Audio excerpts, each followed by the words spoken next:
Selanjutnya ada HTML comment. Pada HTML comment ini biasanya digunakan untuk menandai sebuah kode di dalam HTML comment. HTML comment ini tidak akan dibaca oleh browser sebagai kode untuk menampilkan kepada pengguna, tapi utamanya digunakan untuk pengetahuan bagi penulis kode sebagai pengingat maksud dari kode yang ditulis di bawah HTML comment. Meskipun perannya itu tidak terlihat dalam penampilan konten website, HTML comment ini sangat penting utamanya jika kode yang dituliskan itu kompleks ya.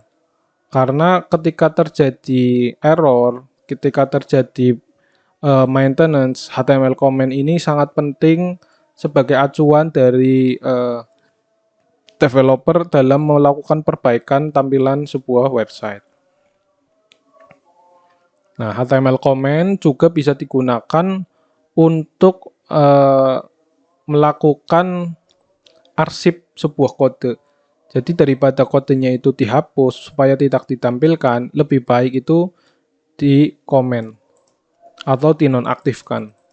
Nah, cara penulisan HTML comment ini cukup dengan seperti ini ya, kurung siku dengan tanda pentung dan strip-strip. Kemudian ditutup dengan strip-strip, tutup kurung siku. Kita bisa lihat posisi-posisi HTML comment yang bisa digunakan. Ada yang menutup secara penuh, ada yang menutup dari posisi tengah. Jadi fungsi manfaat dari HTML comment ini sangat penting, utamanya dalam melakukan perbaikan sebuah kode. Selanjutnya ada HTML colors. Nah, HTML colors itu ada berbagai macam penulisan, ada berbagai macam jenis. Ada colors, RGB, HX, dan HSL.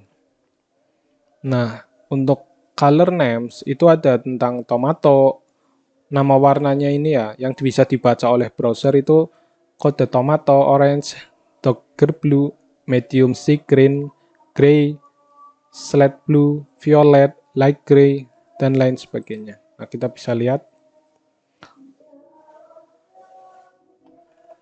Ini warna yang akan ditampilkan. Dengan propertinya itu background color, value-nya itu nama-nama tadi, dalam sebuah atribut style.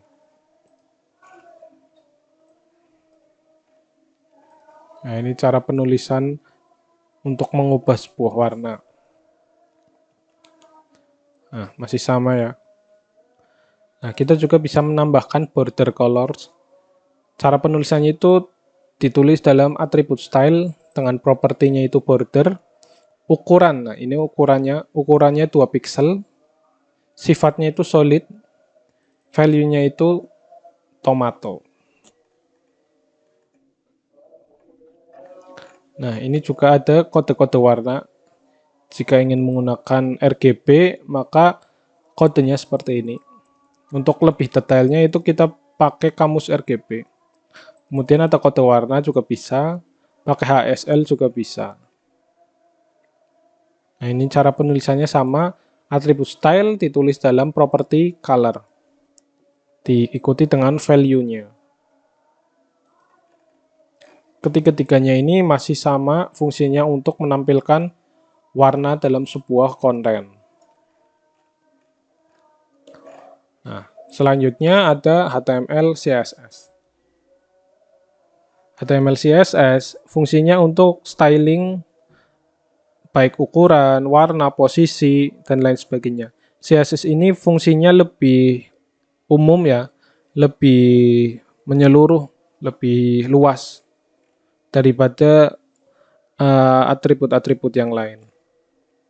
Nah, kita bisa lihat dalam penulisan atributnya ini bisa langsung style dengan propertinya color, value-nya blue.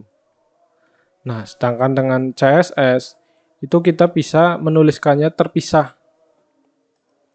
Nah, kita bisa lihat Di sini masih tertulis seperti biasa, ada tag name H1, heading 1 dengan tag name paragraph.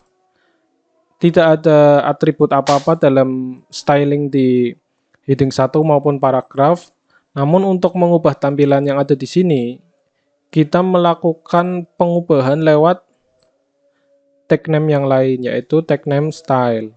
Tag name style dituliskan dalam sebuah baris kode yang diletakkan dalam tag name head. Nah, seperti yang di awal sudah jelaskan bahwa browser itu akan membaca kode yang ditulis dalam tag name body. Sedangkan yang di selain tag name body tidak akan ditampilkan dalam tampilan website. Maka dari itu, tag name style akan dituliskan dalam tag name head. Nah, di sini kita bisa lihat bahwa dalam tag name style itu menyebutkan tag name body itu memiliki properti background color dengan warna powder blue. Sedangkan tag name H1 atau heading 1 ditampilkan dengan properti color blue. Dan tag name paragraph itu ditampilkan dengan properti color red. Sama seperti jika properti dan value ini dituliskan dalam tag name H1 maupun tag name paragraph. Bedanya apa? Bedanya ketika tag name dituliskan propertinya itu langsung di dalam tag name heading 1, maka jika ada heading 1 yang lain, yang akan terpengaruh hanya heading 1 yang dituliskan langsung stylenya di dalam. Sedangkan jika dituliskan di luar seperti ini, maka jika ada heading 1 yang lain, itu akan ikut terpengaruh dalam pewarnaan yang dituliskan. Nah, kita bisa lihat tampilannya itu sama.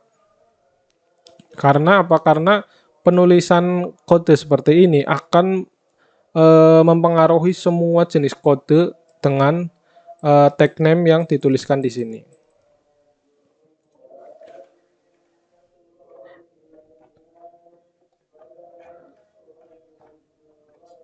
Selanjutnya ada external CSS.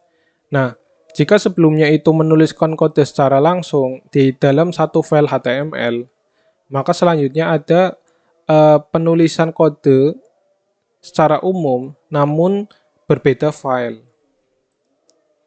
Nah, kita bisa lihat filenya itu disimpan dalam file styles.css yang dibaca oleh kode HTML di sini atau diimport.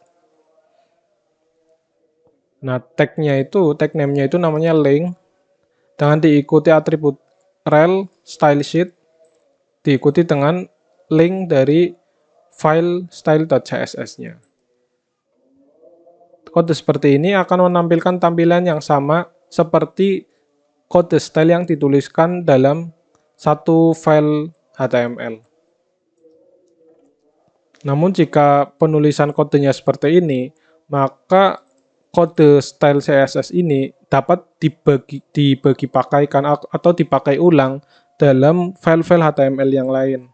Sehingga tidak terlalu repot dalam penulisan kode CSS.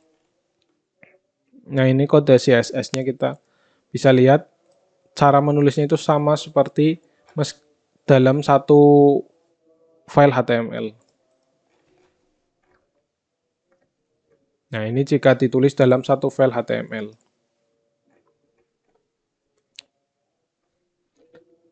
Ini kode CSS untuk menambahkan border dalam tag name yang menggunakan paragraph.